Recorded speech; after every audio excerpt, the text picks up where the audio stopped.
Hello, fabulous clinicians. I'm back. Welcome to This is Private Practice for Monday, the 5th of February, 2018. How was your weekend? For those of you in the States, how was the football game? Did the right team win or the wrong team win? I have no idea what's going on, but I do get sport and I do enjoy sport. Yay, go team. Yay. I had a lovely weekend. You may have seen some of my pictures online over the weekend. I was gifted an opportunity to stay at a beautiful resort not far from where I live. My husband was facilitating strategic planning for a business that he works with, and I got to lay around in the pool and enjoy a really big comfy bed with the most amazing pillows. Oh my God, they were like clouds for your head. Oh, and I got to eat lovely food and it was just lovely. That being said, I didn't actually do any work on the weekend, and I'm actually getting quite used to that. The awesome news is I get to go away again this weekend. It's my 7th wedding anniversary, and John always likes to go away, so we're going to go away and celebrate our wedding anniversary. Let's see how I go, not working for yet another weekend. I had something really interesting happen while I was away at the beautiful resort. Hang on a second. And it brought to my mind how expensive is something. And expensive is a bit of a relative term, and I wanted to help you understand what happened and how I think this is a really useful thing to talk about. So we all know that marketing language, we talk about an investment in you doing some training or getting some CPD points or buying a piece of technology that you could use, an investment in you, an investment in your business, as opposed to an expense.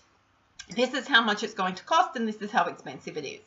And it's a real mindset to twist and help yourself understand that giving money out doesn't necessarily need to be an expense. It is an investment. It is an exchange for somebody else's time and energy and expertise. But I found myself in need of a new novel on the weekend, so I went and bought one. And I thought it'd be really nice to have some chocolate while I'm reading my novel. Now, I don't eat a lot of chocolate anymore because I have discovered that there are some chemicals in chocolate that like to trigger migraines for me. So I went and bought some of this. So I'm not here to promote the brand at all, but I just wanted you to see the size of it. So this is 60% chocolate and it's 45 grams, so it's tiny. It wasn't a lot of chocolate. It's a tiny little box of the yummiest chocolate. But the thing is, I can eat this chocolate and feel satisfied, but I'm not triggered with a migraine. So the lady at the counter looked at the price as I bought this, and she looked at it again and she said, "That can't be right. That tiny little bar of chocolate is $5.50. And I'm like, no, that's correct. It's actually on special. And she went, "Oh my gosh, it is. That's reduced from $7. That is the most expensive chocolate." And I just turned around to her and I said, "Actually, no, it's not. Because if I ate the Cadbury's or the Hershey's or the stuff that's compounded with all the chemicals and the stuff that triggers migraines, then I would be sick for 2 days. Chances are I wouldn't be able to function for 2 days. I wouldn't be able to participate in my relationships. I wouldn't be able to eat properly. And migraines these days are taking me quite a lot longer to recover from. So for me, the expense is eating the cheap chocolate. Does that make sense? The expensive thing for me is to eat the cheaper chocolate. The cost-effective investment in me is to eat the chocolate that looks more expensive on the outside. Go figure. So it got me thinking about where else this is turning up for us as private practitioners. And I meet so many clinicians of various disciplines who love to go and buy more tools. I had a speech and language pathologist speak to me a couple of weeks ago, and she won't mind me saying this because she got it when I was on the call. And she did not want to invest for the 12-week 5 Favorite People program because she could not get her head around the fact that there was an upfront opportunity to spend $800 on 12 weeks of small group coaching, which only works out to be about $70 a week, but she just could not get her head around it. But then when we went back over her finances and what she'd been spending money on, she had recently spent $3,000 on a credit card to purchase new items for the children coming into her practice. She said her cupboards were overstocked and she needed to now pay for storage space because she hadn't had a chance to use all of the items because she didn't have enough clients coming into her practice.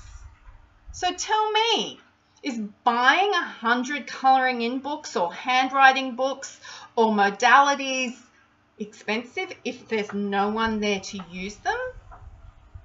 Just got me thinking. Just thought I'd put it out there. I see that happening so often. Psychologists who buy more tools, exercise physiologists who have to have all the latest gear in the back of their vehicle to do exercise programs, occupational therapists who need the latest tools and gadget and thing and stuff. If you don't have clients to use your equipment with, it has stopped being cost effective. And if you're now paying for somewhere to store the items that you've purchased on a discount rate, it's now costing you more money. So let's be wise and let's start thinking about what we really need to invest in and what's going to help you get the biggest bang for your buck this year. So this is private practice and this is Monday, and I've now given you something very, very meaty to think about over the next couple of days.